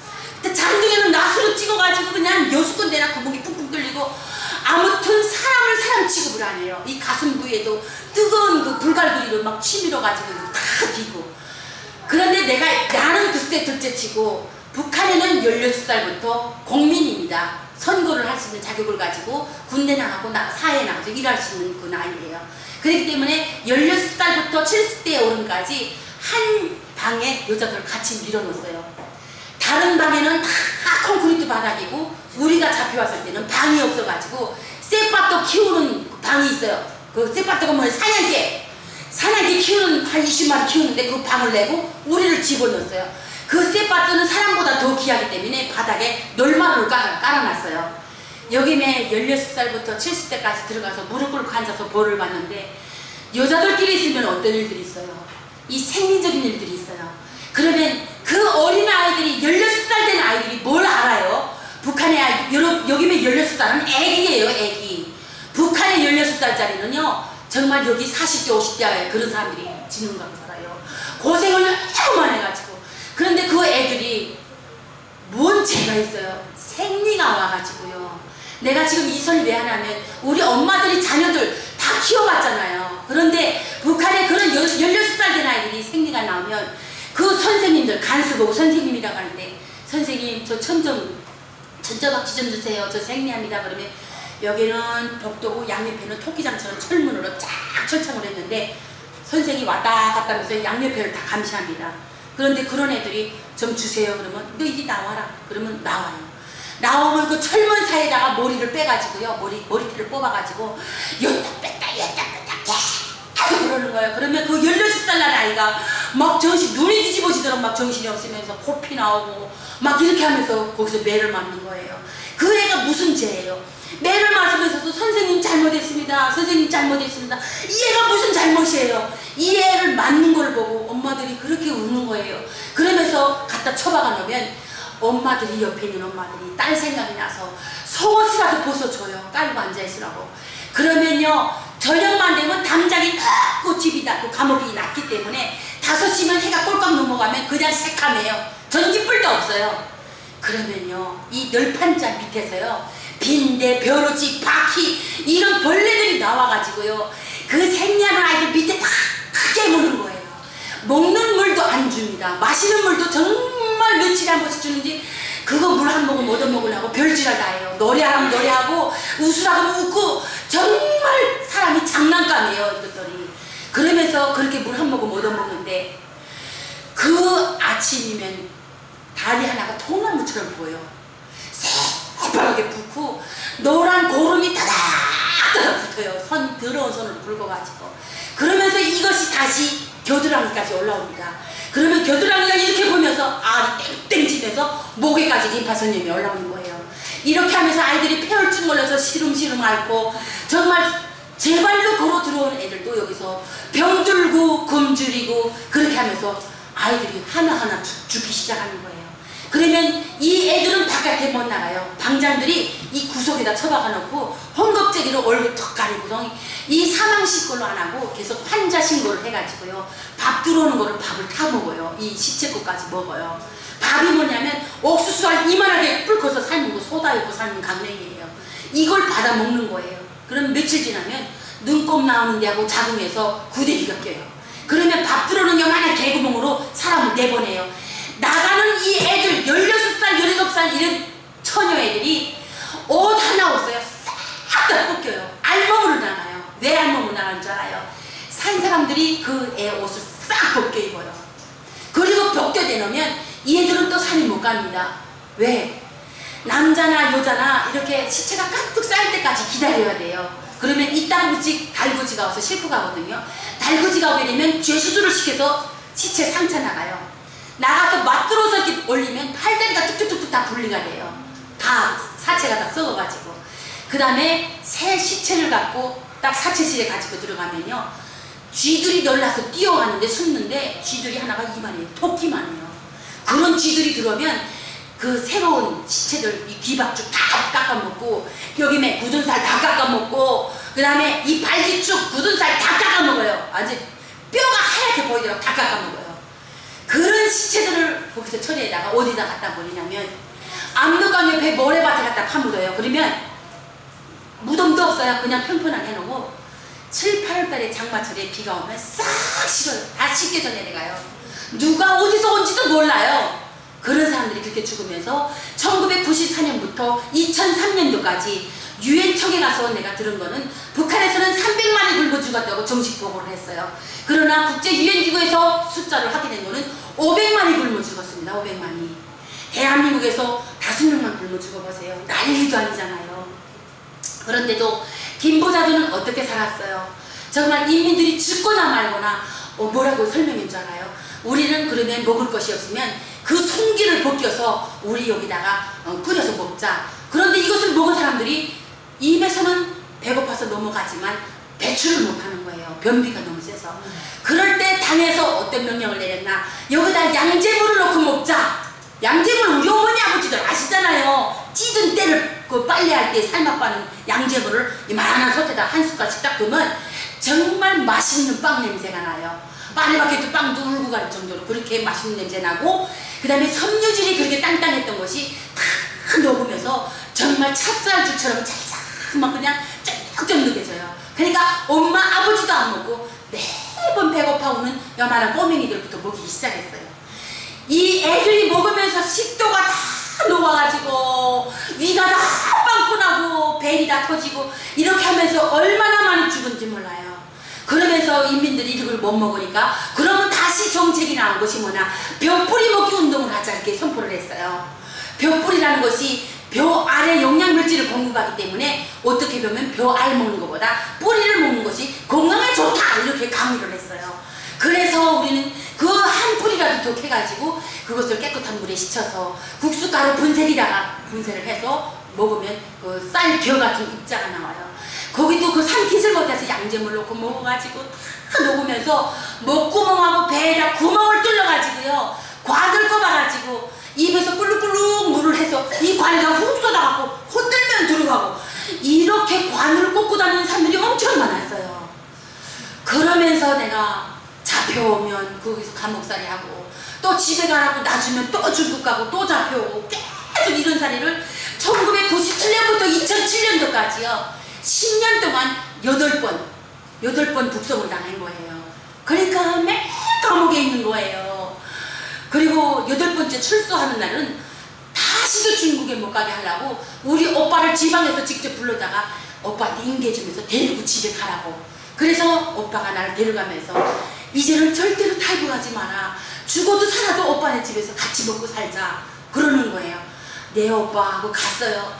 집에 가서 너무 눈뜨고 볼 수 없는 일을 본 거예요. 뭐냐면 나보다 더 건강했던 올케 언니가 폐결핵에 걸려가지고 앉아서 피를 토하고 앉아있고 뼈에 가죽만 씌워가지고요, 여자가 병들다 보니까 집에 뗄나무가 있나 빨래감이 이렇게 쌓여도 빨래를 하나 아무것도 하여튼 집이 그냥 말이 아닌 거예요. 그래서 그 올케 언니를 붙들고 앉아서 그냥 울고 막 그렇게 있는데 뒤에 시꺼먼 그림자가 떡 서서 보고 있는 거예요. 이렇게 봤더니 군대 나갔던 우리 큰 조카가 20살인데 집에 왔어요. 명성아, 너 무슨 일이야? 군대 나가면 집에 못 오는 거 뻔히 내가 아니까 어떻게 집에 왔냐고 물어봤더니 고모, 내가 군대 나가서 영양실조 걸려갖고 맹인이 됐어요. 눈 시력을 다 잃고 맹인이 돼서 집에 온 거예요. 20살에.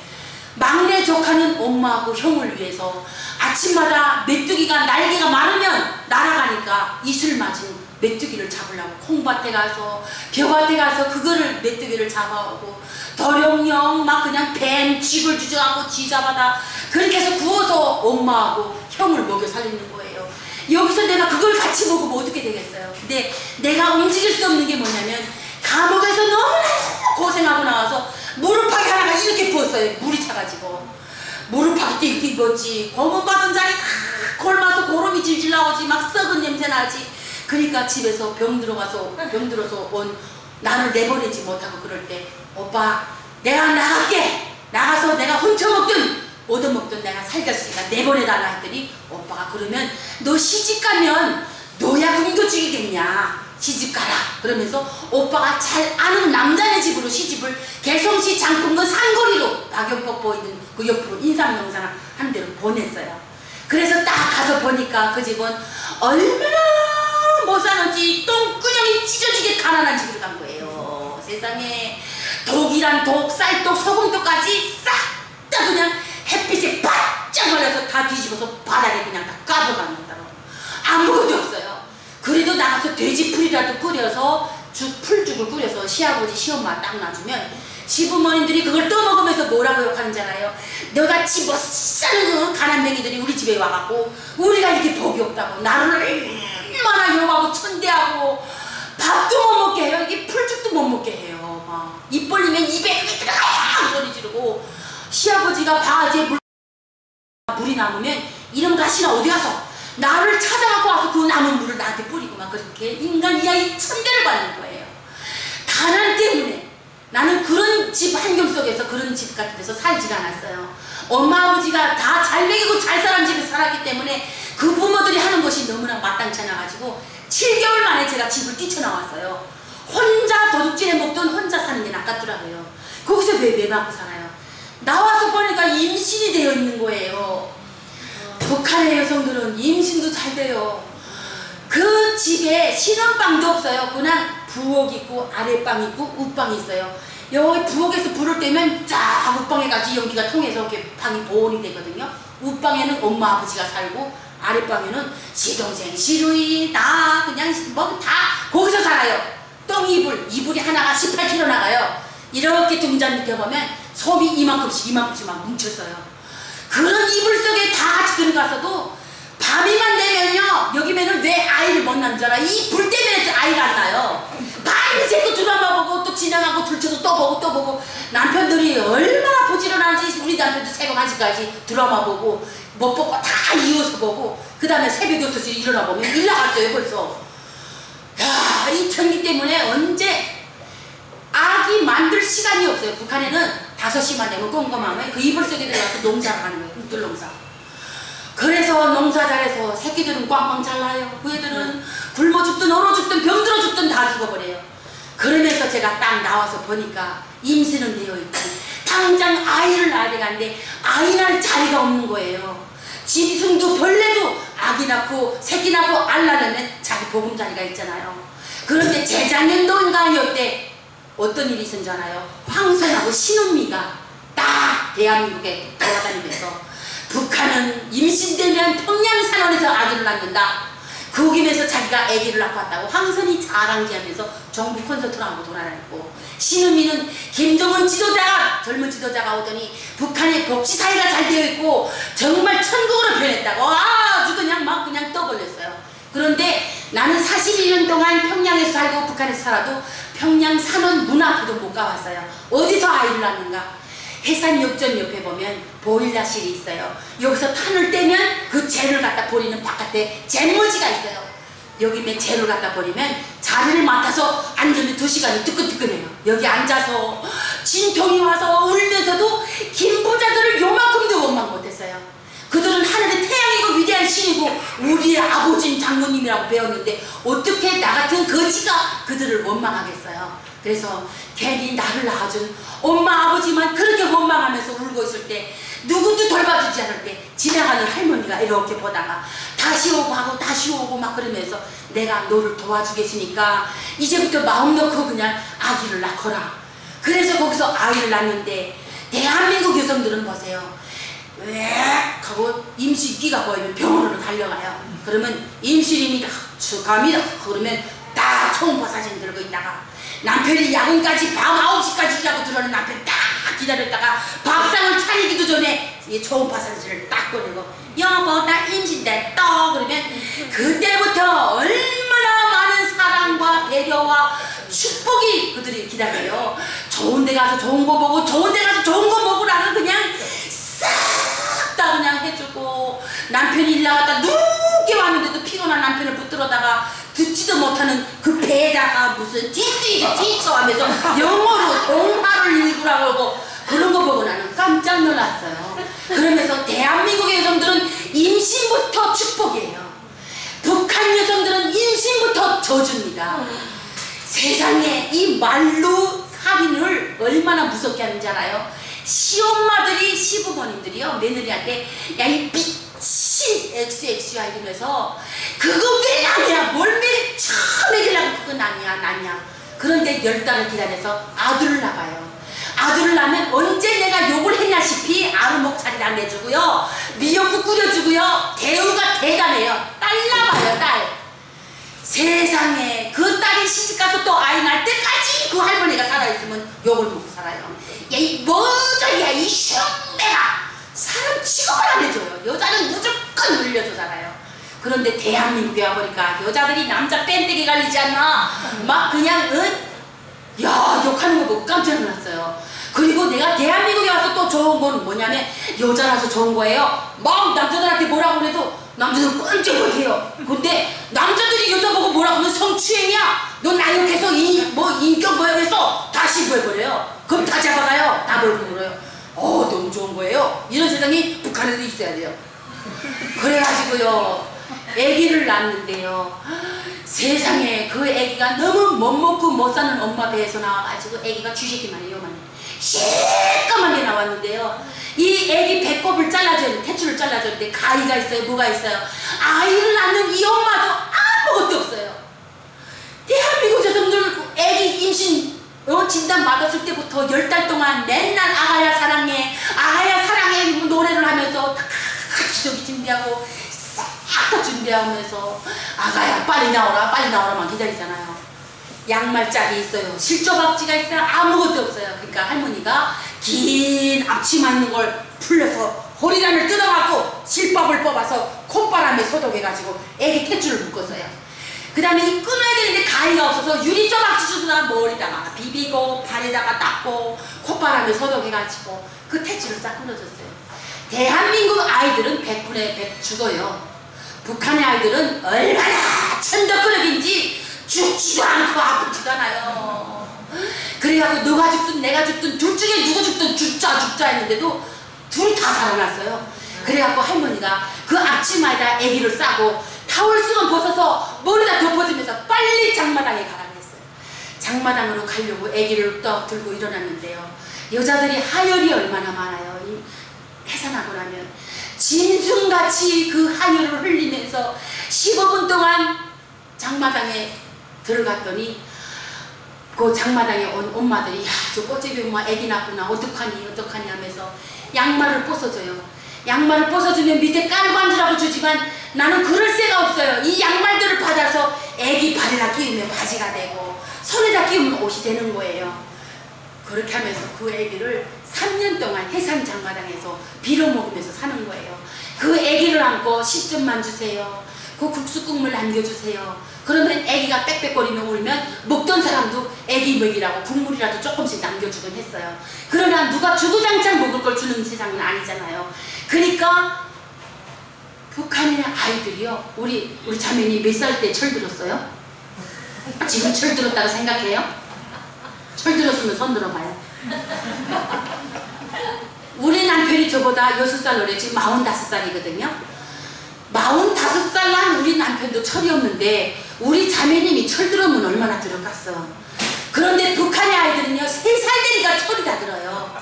배고파도 안 울고 추워도 안 우는데 언제 우냐면 야 우리 엄마가 거지라는 거 다 알고 누가 먹을 거를 안 주니까 잔등에 엎혀있다가도 누군가 먹으면서 지나가면 엄마야 나 저거 좀 줘, 엄마야 맘마 좀 줘, 배고파 배고파 그 소리를 계속해도 누가 먹을 거 안 줘요.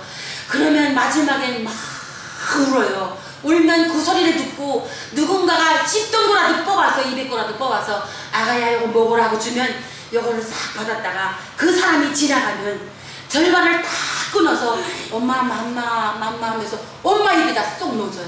그리고 절반을 제가 먹어요. 이런 것을 보니까 내가 피눈물이 나는 게 뭐냐, 애기가 배고파서 울면 먹을 것을 줘야 되는 엄마가 애기가 피눈물 흘리면서 벌어들이는 것을 내가 먹고 있다는 거예요. 그래서 내가 너를 데리고 맞아 죽어도 좋고 총에 맞아 죽어도 내 맞아 죽어도 좋으니까 너를 데리고 중국 가자. 가서 우리 그냥 버려진 거라도 한번 배불리 한번 먹어보자. 이것이 엄마의 마지막 소원이다 하고 그 애기를 배낭에다 담고 헌띠에로 꽁꽁 묶어가지고 1월달에 압록강이 꽝꽝 얼었을 때 딱 압록강을 넘어왔어요. 넘어온 다음에 그 강 옆에, 중국 강 옆에요, 숨어있는 인신매매 장사꾼들한테 딱 잡힌 거예요. 이것들이 우리를 잡아가지고 애기부터 분리를 시키는 거예요. 애기가 엄마 안가 소리치면서 엄마야 같이 가, 엄마야 같이 가, 엄마 나 안 가 막 소리치면서 오는데 이 애가 배낭에서 뽑아져 나오니까 엄마 손을 딱 잡고 뭐라 그러는 줄 알아요? 엄마 같이 가 같이 가, 엄마 나 배고프단 말 안 할게, 엄마 나 배 안 고파. 이것이 정말 엄마하고 이별하는 3살짜리 아이 마지막 부르짖은 소리였어요. 정말 그 애기 때문에 포기하고 싶었던 생명도 진짜 다시 정신 차려서 목숨을 붙이고 하면서 살았는데 여기에 와서 마지막에 이렇게 갈라진다고 생각하니까 눈앞에 노래지고 내가 할 수 있는 게 아무것도 없는 게 뭐냐, 내가 보는 앞에서 알지도 못하는 사람 앞에 놓고 개돼지 소 파는 것처럼 값을 흥정하면서 우리 애기를 중국 돈 3,000원에 팔아버리는 거예요. 내 앞에서. 그리고 나는 중국 돈 5,000원에 나도 알지도 못하고 말도 모르고 낯선 그 외국 땅에 중국 쌍동으로 5,000원에 팔려갔어요. 팔려가지고 그 집에서 조금 있으면 이 여자가 도망칠 것 같으면 5,000원에 샀으면 6,000원에는 날 다시 팔아버려요. 또 6,000원에 산 사람은 또 도망갈 것 같으면 7,000원에 또 팔아버려요. 본전을 뽑아갖고 다 그 팔아버리는 거예요. 그런 데서 도망쳐 나오려고 한 달 3일 만에 돼지 똥물 내리라는데 돼지 구유통 밑으로 해가지고 바깥에 당장으로 해가지고 도망쳐 나와가지고 제가 이렇게 나왔어요. 지금 대한민국에 와서 내가요 용감한 여자, 씩씩한 여자, 정말 그 용감성의 아이콘을 가지고 사는 여자라고 생각하는데 한때 다 무너지는 데가 있어요. 어디냐면 지금 살아있으면 16살이에요. 그런데 아직도 그 3살이 모습에 딱 멈춰가지고요, 아이들 옷가게만 지나가면 그 작은 신발, 요만한 잠바옷, 아이들 유모차, 그 다음에 우유병만 보면요 피눈물이 그냥 정신없이 쏟아져요. 그 애가 왜 무슨 죄를 가지고 그렇게 남의 나라 땅에 팔려가야 되고 무슨 죄가 있어요. 애기가 지금 우리 집에요 강아지를 키우고 있거든요. 그 우울증 때문에 한국에 와서 강아지를 키우기 시작했고 그 강아지가 재작년도에 새끼를 낳았는데 교통사고로 죽었어요. 말 못하는 짐승도요, 그 강아지도 자기 새끼가 입던 그 강아지 옷을 가슴에 걸어안고 맨날 며칠을 밥을 안 먹고 울고 있어요. 베란다를 쳐다보면서 아래 밑에 층에서 놀이터에서 강아지들 뛰어노는 거 보고 자기 새끼인가 해서 자세히 쳐다보고 계속 엉엉 하면서 울어요. 말 못하는 짐승도 자기 새끼가 잊어먹었다고 그렇게 맨날 며칠 울면서 있고, 지금 몇 년이 지난 지금에도 그 애기 이름을, 강아지 애기 이름 부르면 자다가 펄떡 일어나서 강아지를 찾는 게 그 말 못하는 짐승도 그래요. 사람이 가죽을 뒤집어 쓰고 나와가지고 자기 배 아파 난 새끼 밥 한 그릇 따뜻하게 못 먹이고 따뜻한 방에서 한번 못 재우고 그렇게 짐승보다도 더 천대받으면서 살다가 잃어먹은 엄마의 마음을 오죽하게 했어요. 그래서 지금도 그 애만 생각하면 피가 거꾸로 서서 막 거꾸로 돌아요. 거꾸로. 그래갖고 그 애기를 찾으려고 얼마나 고생도 많이 했는지 몰라요. 그래서 막 중국하고 끈을 이어서 서식을 닦고 하면서 사기도 많이 당하고 돈도 많이 뺏겼어요. 근데 지금은 다 포기하고 그냥 하나님께 맡겼어요. 하나님, 우리 딸 어디서 무엇을 하든 그냥 죽지 않고 살게만 해주시고 배만 안 고프게 해주세요. 그러면서 기도만 할 뿐이에요. 오히려 그렇게 하니까 더 속 시원해요.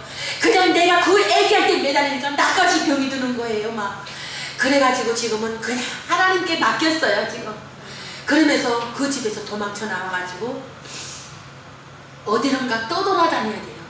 근데 그 동네는 하나같이 중국 동네가 한씨속을 가진 사람들이기 때문에 도망가는 나를 보면 서로 잡아다 그 주인 집에 갖다 줘요. 그렇기 때문에 밤에 도망쳐서 산에 이 산 저 산 다니면서 꽤 먼 데로 도망쳐 왔을 것이다 하고 아침에 보니까 그 동네 산에 또 와 있는 거예요. 길을 모르니까 계속 헤매다가 산에 와 있는 거예요. 그래서 숨을 곳이 없어갖고 중국 사람들은 집안일에 우한이 오면 묘지부터 옮기는 일이 있어요. 그래서 묘지 파간 자리에 하루 종일 그 묘자리 속에 들어가서 소나무 가지 끌어다가 쓰고 있다가 밤에 내려와가지고 어디로 갔냐면 북한 감옥에서 들었던 이야기 있어요. 내가 너무나도 잡혀오니까 거기에 아이들이 처녀애들이 뭐라 하냐면 아줌마 이제는 중국에 들어가면 다른 데 가지 말고 십자가가 달린 곳에 가. 십자가 달린 곳에 가면 먹여주고 재워주고 잡혀가지 않게 보호해준다고 이런 말을 들었어요. 그래서 십자가가 어디에 있을까 하고 보니까 저기서 보이는 거예요. 그래서 깜깜하고 완전히 날밤에 거기면은 갔어요. 가니까 조선족 교회인데 우리를 보더니 막 그냥 나를 막 사양하는 게 뭐냐면 나를 막 밀어버려요. 왜? 너 같은 사람들이 어제 7명이 붙들려 갔대요. 그 교회에서. 그러면서 우리 교회에 오면 잡히면 당신한테 불필요해지니까 가라고. 그래서 나는 그랬어요. 어디론가 좀 숨게 해주세요. 숨게 해주세요 했더니 북경에다 계속 전화를 하는 거예요. 근데 그 북경의 전화는 바로 부평의 사랑밭교회 권태일 목사님이 또 목회하시는 거기 교회가 있었어요. 그 교회에서 사람들이 권사님들이 옷이랑 다 가지고 왔어요. 와서 머리에 이가 아글아글한 거 다 머리 싹 다 삭발하고 모자 싹두개 모자 예쁜 거 쓰고 한국 옷 다 입히고 한국 가방을 딱 메고 나니까 살만 조금 찌면 한국 사람보다 더 이쁜 순수리가 되겠더라고요.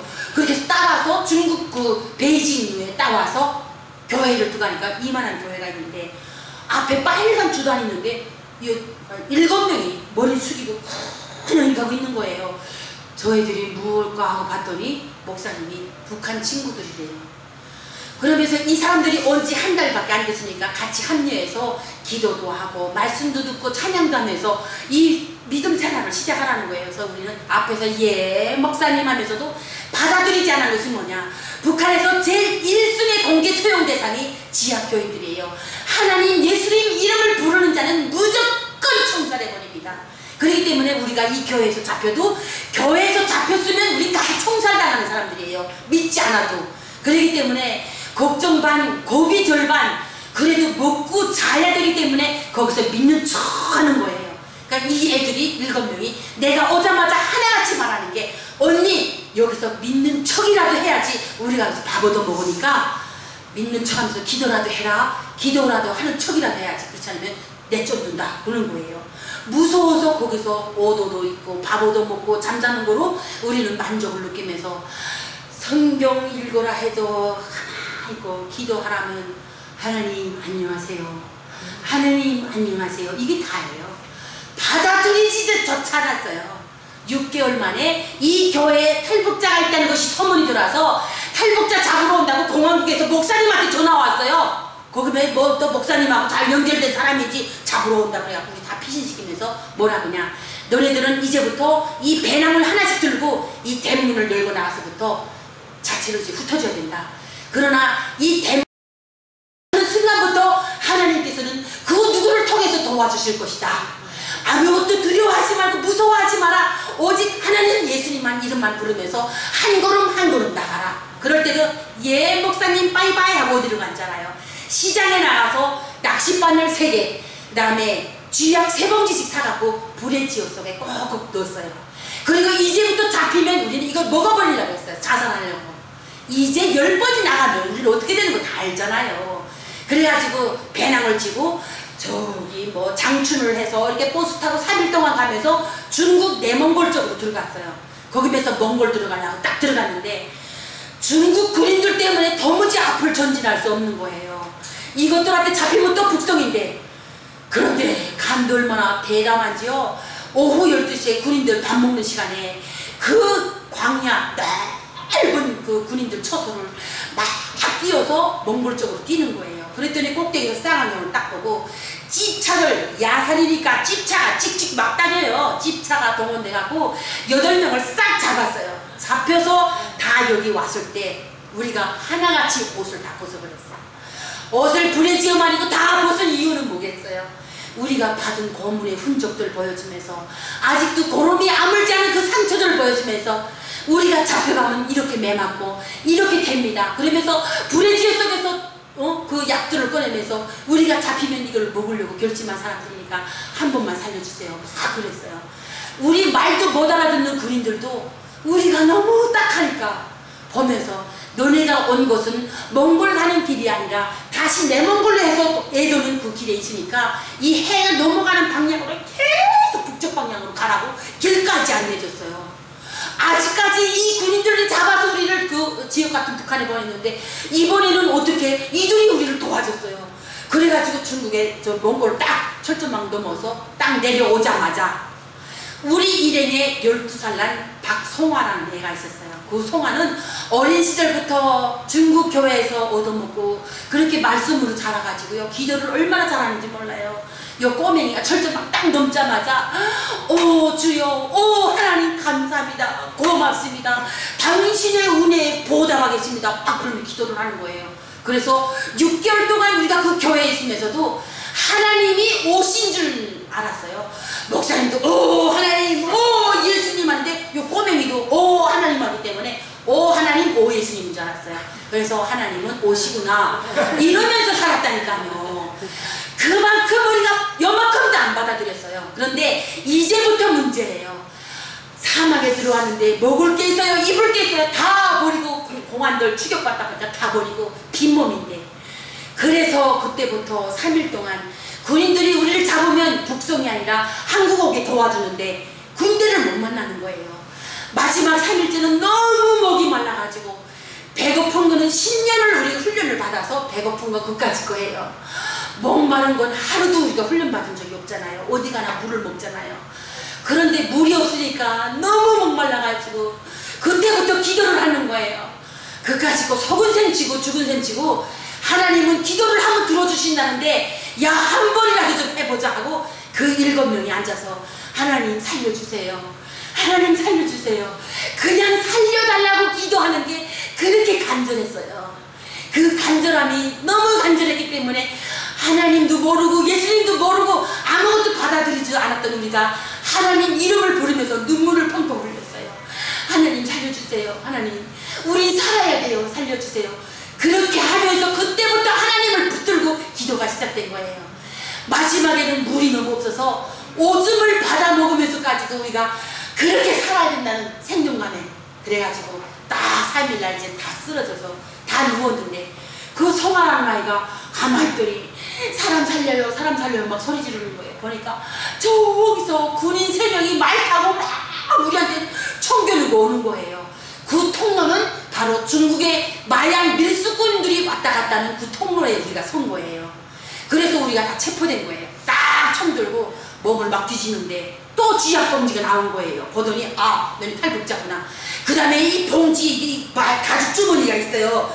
거기서 막 물을 먹이고 말잔둥에 태워가지고 사령부로 딱 들어오니까요 큰 체육관이 있는데 문을 딱 열자마자 탈북자 400명이 꽉 차 있는 거예요. 바깥에도 안 내보내요. 화장실 갈 때는 눈 다 가리고 손목 잡고 이렇게 하고서 화장실 가요. 그 사령부 안이기 때문에 비밀 공개될까 봐 그런지 모르겠지만 그 안에서의 또 고통도 말할 거 없어요. 그런데 우리가 들어가야 될 방이 없었기 때문에 바깥에 동그란 계로를 해놨는데 그 계로 안에 우리 7명을 잡아 넣는 거예요.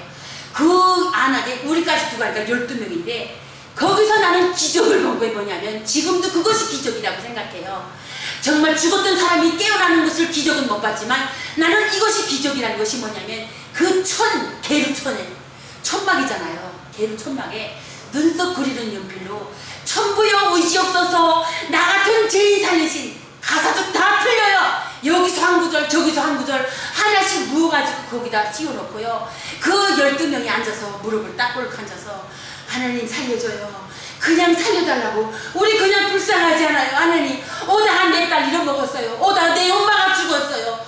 그렇게 앉아서 울부짖으면서 자기 친아빠한테 그냥 강구함을 간절히 요구하는 것처럼 그렇게 앉아서 아무 그냥 몰라요. 그냥 살려주세요.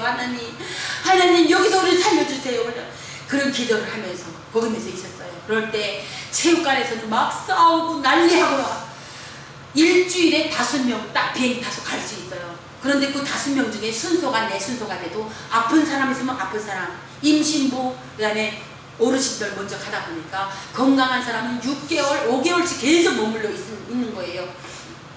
그런데 우리가 그 게르 속에 있는 아이들은 자기가 비행기 탈 시간도 됐는데 탈 날짜도 됐는데 그 체육관에서 아픈 사람들 먼저 가게 양보하고 이런 것이 나는 하나님의 사랑이라고 지금에 와서 느껴요. 그때는 사랑인 줄 몰랐지만 그것이 하나님의 사랑이 아니었을까 하고 생각해요. 어려운 사람들 먼저 다 보내고 자기들이 양보를 하는 거예요. 그렇기 때문에 군인들이 이걸 보고 아 너네부터 비행기를 태워서 보내야 되겠다. 그래야지 이 체육관에서 서로 이렇게 베푸는 사람은 뽑아서 갈 수 있다는 것을 서로 느끼게 하자 해갖고 12명을 싹 다 비행기 태워서 보냈어요. 그래서 보니까 어떻게 보면 하나님께서는 먼저 선택된 자들을 먼저 골라서 쓰시는 것 같아요. 그렇게 거지처럼 살고 정말 빤스 한 장도 없이 살았더니 내가 거기서 살아남아가지고 대한민국에 딱 와서 보니까 대한민국이 완전 천국이라는 것을 어디서 느낀 줄 알아요? 우리는 집 17평짜리 집을 하나 줘요. 임대주택을 줍니다. 그 임대주택에서 딱 자고 아침에 깨나가지고 어떻게 생각한 줄 알아요? 남들보다 더 먼저 내려오기 전에 내가 먼저 내려가서 저 쓰레기통을 뒤져야지. 이것이 밤새껏 생각인 나의 생각이에요. 다른 애들이 와서 다 주워가기 전에 내가 주워가야지. 왜? 북한에서 10년 동안 쓰레기통 뒤지고 살았고 중국에서도 쓰레기통 뒤지고 살았고 몽골에서도 거지처럼 살았고 이제 한국에 와서만큼은 쓰레기통 뒤지고 살면서라도 남들보다 북한만큼은 내가 그렇게는 안 살 것이다 생각하고 쓰레기통에 일찍 내려갔어요. 내려가서 보니까 거기는요 국제 백화점이에요. 먹을 거, 입을 거, 덮을 거, 쓸 거, 세상에 김치, 크림까지 다 버렸어요. 싹 다 버렸어요. 이거 왜 버렸을까? 그냥 정신없이 달라다가 3일 동안에 빈집에 싹 살림도 다 갖다 놨어요. 그런데 나를 이렇게 지켜보는 경비실 아저씨가 아줌마 어디서 왔어요? 물어봐요. 북한에서 왔습니다. 그랬더니 다른 건 다 가져가도 저 쓰레기통에 먹을 건 가져가지 마요. 그러는 거예요. 아니 왜요? 유통기한 지난 거 버렸기 때문에 저거 먹으면 죽는데요. 개뿔 그딴 소리 하지 말아요. 우리 북한에서 뭐 먹고 사는 줄 알아요? 병아리 죽은 거 병들어 죽은 것도 다 먹고 살았는데도 설사도 안 했어요. 챙겨나지 말아요. 이러면서 그거요 쌀 걷다가 다 먹고 밀가루 봉지 버린 거 다 갖다 주워 먹고 해도 지금도 살아있고 설사 한 번 안 했어요. 그러면서 내가 눈물을 흘린 것이 뭐냐면 그 오물통잖아요. 음식물 찌꺼기 담는 그 분리수거함도 뚜껑도 못 닫고 뭐 먹을 것이 차고 넘쳐서 다 버렸어요. 막 그냥 동구랑땡도 막 이만큼 버렸어요. 그거 다 주워다가 냉장고에 올려놓고 막 계속 제가 다 먹었어요. 아무렇지도 않아요. 이곳을 다 말려서 건조해서 북한에 보냈으면 그런 생각이 나고 옳게없는 생각이 얼마나 나는지 다른 생각 안 나요. 그냥 빼짝 말른 그 옳게없는 생각이 나고 눈물이 그렇게 쏟아지는 거예요. 그러면서도 지금도 3단 서랍에 사발이 가득 코비 가득인 건 뭐냐면 옳게언니가 내려올지 어디로 올지 모르기 때문에 언니를 위해서 주겠다고 모아놓은 이불, 사발, 컵 이런 것이 그때의 간절함을 잊지 못해서 아직도 못 버리고 있어요. 그러면서 제가 어떻게 보면 참 나는 이렇게 큰 복 받고 사는지 여러분들도 다 모를 거예요. 내가 오자마자 탈북자 중에 제일 먼저 결혼한 것 같아요. 다시도 남자 안 만나고 나 혼자 살려고 결심을 하고 왔어요.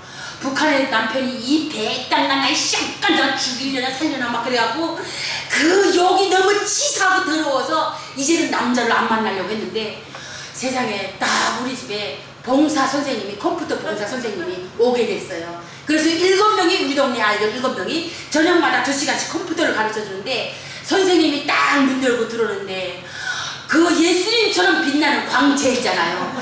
광채가 선하고 남자 이빨이 하얀 거 보이면서 항상 여기부터 여기까지 입이 이렇게 반달형으로 걸려 있어요. 2시간 동안 내내 웃으면서 있어요. 무슨 남자가 저렇게 실없이 웃을까. 그런데 우리 보고 항상 예불 쓰는 거예요. 북한 남자들은 무조건 남자 새끼면 여자들한테 이 개간다 그래요. 조그만 남자애도 엄마도 이 개간다 막 그래요. 그런데 그 남자는 뭐 하루 종일 그냥 예. 아 저기 바보가 아닐까 하고 생각하고 있었는데 점점 빨려 들어가는 것이 내가 북한에서 방송으로 듣던 그 남자들이 목소리 있잖아요. 인민군 장병 여러분 안녕하십니까? 이런 목소리 그런 간을 살살 녹이는 목소리를 내가 들은 거예요. 그 다음에 저 남자를 어떻게 꼬실 것인가 연구를 하다가 석 달 이제 공부 다 끝나고 이 사람이 가는 날 다른 그 공부방으로 가는 날 우리한테 명함을 하나씩 줬어요.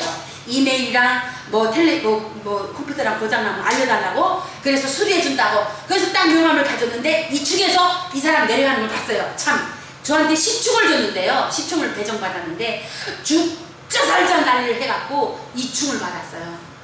평양에서처럼 물 안 나올까봐 2축을 받은 거예요. 2축. 그래서 2축에서 딱 보니까요 빽빽하고 차문을 여는데 아니 글쎄 우리가 노망의 대사 하얀 빽차를 타고 있는 거예요. 카니발 차이 많아 찼네요. 하얀 차. 야 하얀 차는 군단장이나 여단장이나 사단장이나 딸 수 있는 거지 어디 일반인들이 빽차를 탈 수 있어요. 근데 이 사람이 하얀 차를 딱 빽빽 하는 거예요.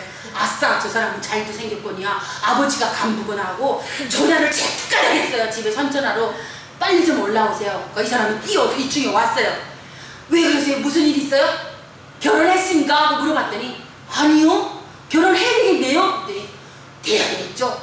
나도 혼자 사니까 저랑 삽시다 했어요 제가. 그랬더니 저희 남편이 됩니다 그러는 거예요. 그래서 제가 후에 왜 그때 됩니다 하고 물어봤을 때 왜 된다고 했습니까 하고 물어봤더니 3개월 동안 우리 집에 공부 배워주러 다니면서 탈북자들이 사는 생활력을 봤대요. 분명히 빈집이 들어온 것부터 봤는데 텔레비전 뭐 싹 다 그러다가 베란다에 사람 발자국 들어올지도 꽉 찼어요. 이불이 16개예요. 이불이 16개 주워 오게. 이야 그 생활력을 보고 저런 여자들이라면 한번 살고 싶은 욕망이 생기더래요. 그때 저희 남편이 36이고 제가 41살이었어요.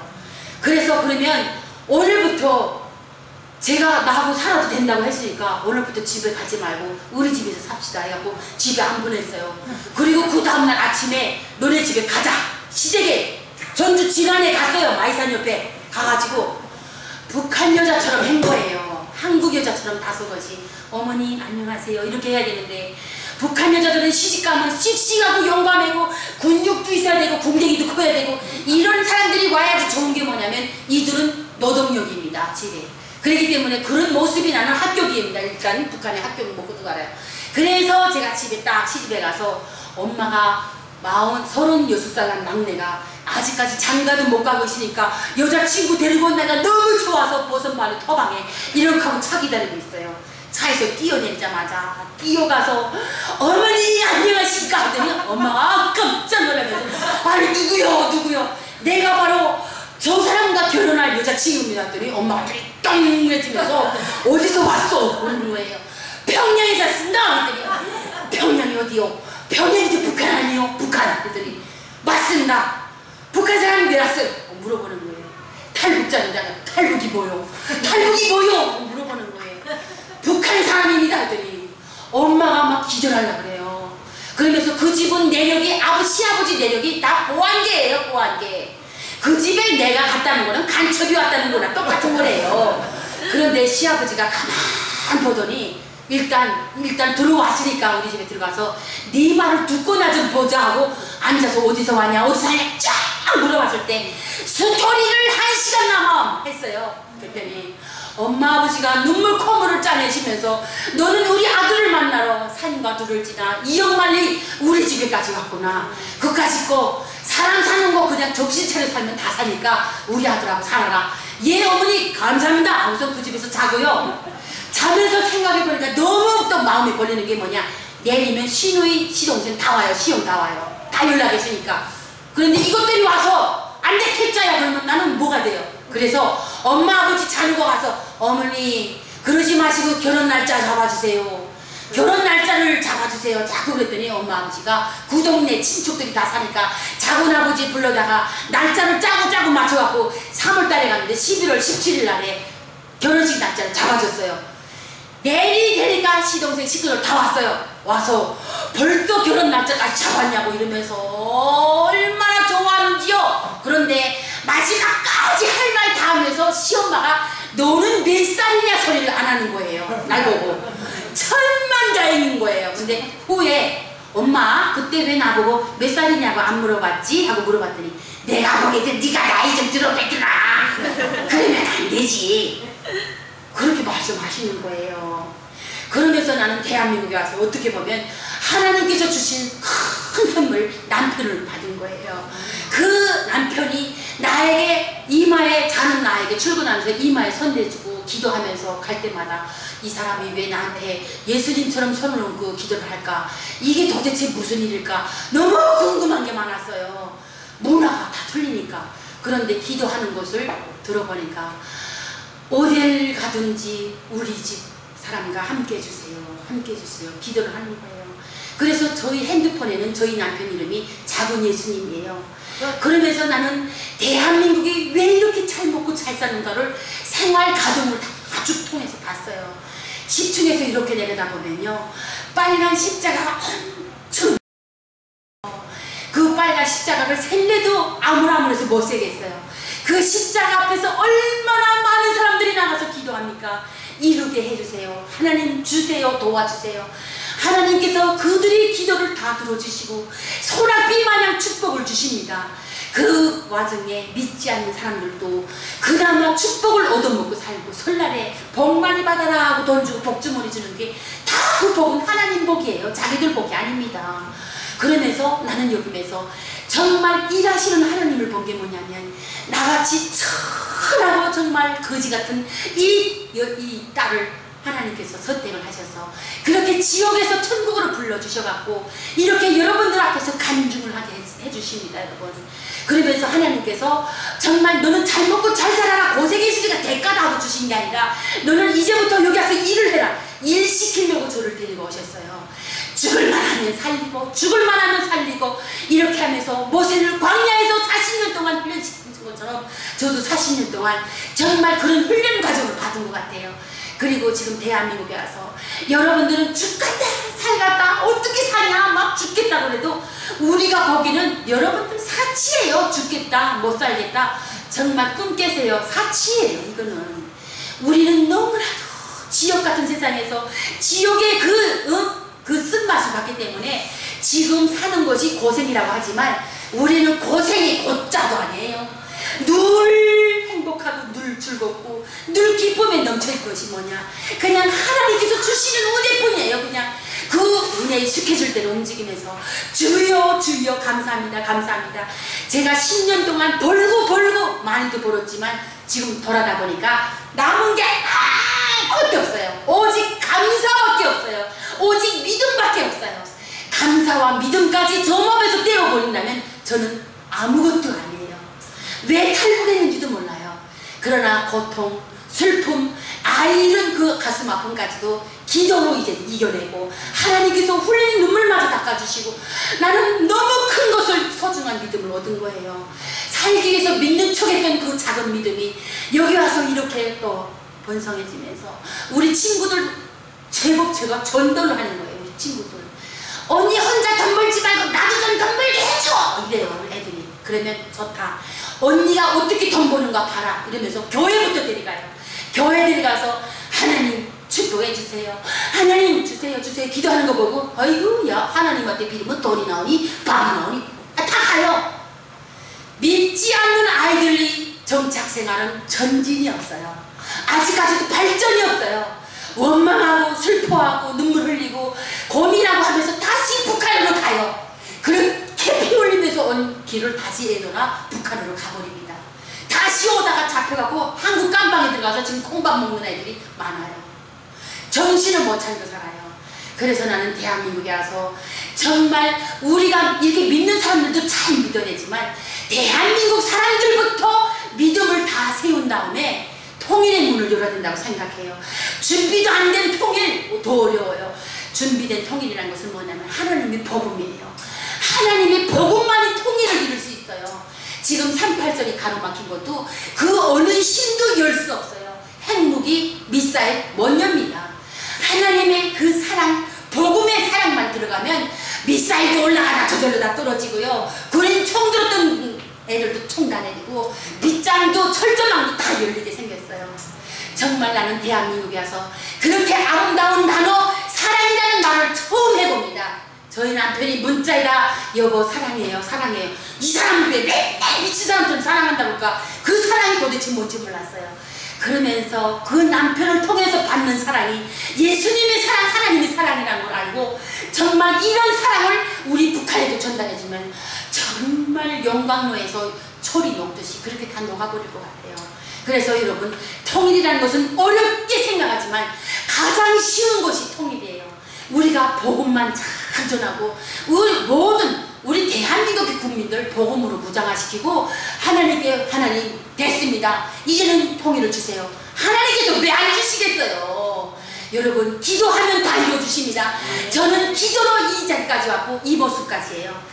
팬티도 못 입고 살던 이 거지 엄마가 지금 대한민국에서 연예인들만큼 이렇게 올라와가지고 방송하고 출연하고 또 방송하고 또 나가서 강연하고 여러분들도 못하는 홈쇼핑도 하고 개모델도 했어요. 개모델, 표지모델도 했어요. 자, 그 다음에 홍보대사도 8개씩이나 하고 있어요.